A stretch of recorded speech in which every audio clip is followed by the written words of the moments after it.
Welcome back to 14 Vasanthalu episode 5.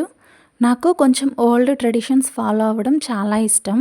ఇప్పుడైతే పెళ్ళికి ముందు హల్దీ, మెహందీ, సంగీత్ అని చెప్పి ఎవరి శక్తికి తగ్గట్టు వాళ్ళు ఈ చిన్న చిన్నగా ఇవన్నీ చేసుకుంటున్నారు. మా పెళ్ళి జరిగినప్పుడు ఇలాంటివి చాలా తక్కువ.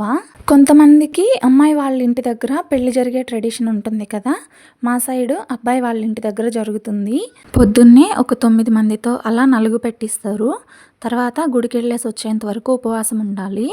గుడి నుంచి వచ్చిన తర్వాత మళ్ళీ ఇంకొకసారి నలుగు పెడతారనమాట, గంధపు నలుగు అని చెప్పి. ఇవన్నీ అయిపోయిన తర్వాత అబ్బాయి వాళ్ళ ఇంటి దగ్గర నుంచి ప్రతానం తీసుకొని వస్తారు.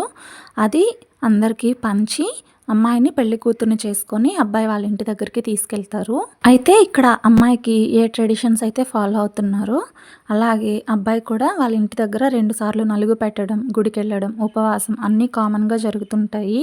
అయితే అన్ని ఊర్లలో ఇలాగే ఉండదు, ఒక్కొక్క ఊర్లో ఒక్కొక్క పద్ధతి ఉంటుంది. అమ్మాయిని పెళ్లి కూతుర్ని చేసుకొని అబ్బాయి వాళ్ళ ఊరికి తీసుకెళ్ళిన తర్వాత ఏం ట్రెడిషన్స్ ఉంటాయి, ఎలా చేస్తారు అనేది నెక్స్ట్ షార్ట్లో చెప్తాను.